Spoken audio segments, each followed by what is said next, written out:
नमस्कार बंधुरा बेंगली फूड किचेने सबाइके स्वागत। एखन बर्षाकाल शुरू हो गेছে আর এই সময় প্রচুর পরিমাণে মাছের ডিম পাওয়া যায়। সেই মাছের ডিমেরই ঝাল করে আজকে আমি দেখাবো। আপনারা রেসিপিটা প্রথম থেকে শেষ পর্যন্ত দেখতে থাকুন। চলুন তাহলে শুরু করা যাক। এখানে আমি 150 গ্রাম রুই মাছের ডিম নিয়ে নিয়েছি। 1 চামচ বেসন দিয়ে দিলাম, কালো জিরে দিলাম हाफ চামচ, লঙ্কার গুঁড়ো দিলাম সামান্য, হলুদ গুঁড়ো দিলাম সামান্য, নুন দিলাম স্বাদ মতো। এবারে সমস্ত মশলা আমি ভালো করে মেখে নেব। আপনারা আমার চ্যানেলে আরো নতুন নতুন রেসিপি দেখতে চাইলে চ্যানেলটা সাবস্ক্রাইব করে আমার পাশে থাকুন। এটা ভালো করে মেখে নিতে হবে। এবারে গ্যাস জেলে আমি কড়া বসিয়ে দিলাম, পরিমাণ মতো সরষের তেল দিয়ে দিলাম। প্রথমে আমি বড়াগুলো ভেজে নেব। এখানে আমি একটা একটা করে বড়া ছেড়ে দিচ্ছি।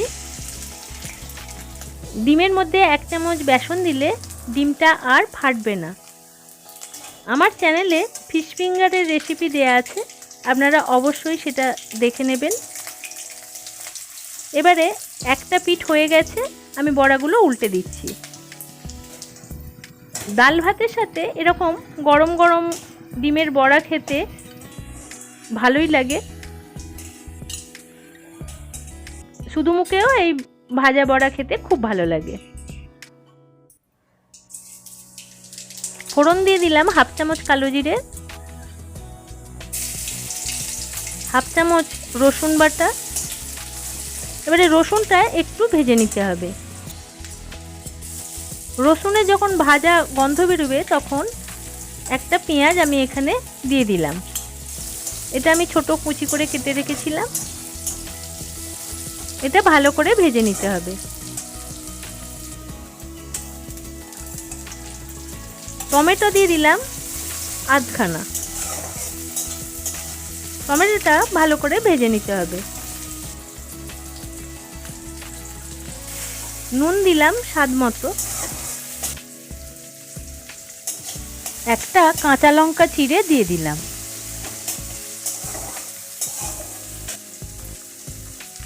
আদা বাটা দিলাম हाफ চামচ, লাল লঙ্কার গুঁড়ো দিলাম हाफ চামচ, হলুদ গুঁড়ো দিলাম हाफ চামচ, সামান্য জল দিয়ে দিলাম। এবারে মশলাটা ভালো করে কষিয়ে নিতে হবে।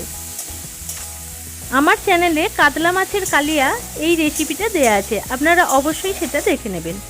চিনি দিয়ে দিলাম हाफ চামচ। এবারে মশলাটা ভালো করে কষিয়ে নিতে হবে যতক্ষণ না তেলটা ছেড়ে বেরিয়ে আসে। তেল ছেড়ে বেরিয়ে এসছে। এবারে আমি জল দিয়ে দিলাম পরিমাণ মতো। যখন ঝোলটা ফুটে উঠবে তখন আমি ডিমের বড়াগুলো ছেড়ে দিচ্ছি। এটা 5 মিনিট ফুটবে।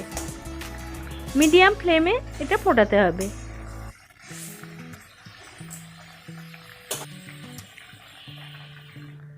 আমার মাছের ডিমের ঝাল রেডি হয়ে গেছে। গ্রেভিটা এরকম একটু কমই রাখতে হবে। দেখছেন এটা কতটা লোভনীয় হয়েছে, খেতেও অত্যন্ত সুস্বাদু। আপনারা অবশ্যই এটা বাড়িতে একবার বানাবেন।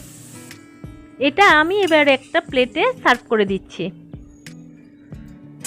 আমার এই রেসিপিটা আপনারা অবশ্যই একবার বাড়িতে বানিয়ে খেয়ে দেখবেন। যদি ভালো লেগে থাকে তাহলে একটা লাইক দিয়ে চ্যানেলটা সাবস্ক্রাইব করে পাশে থাকা বেল বাটনটা অন করে রাখবেন। ধন্যবাদ।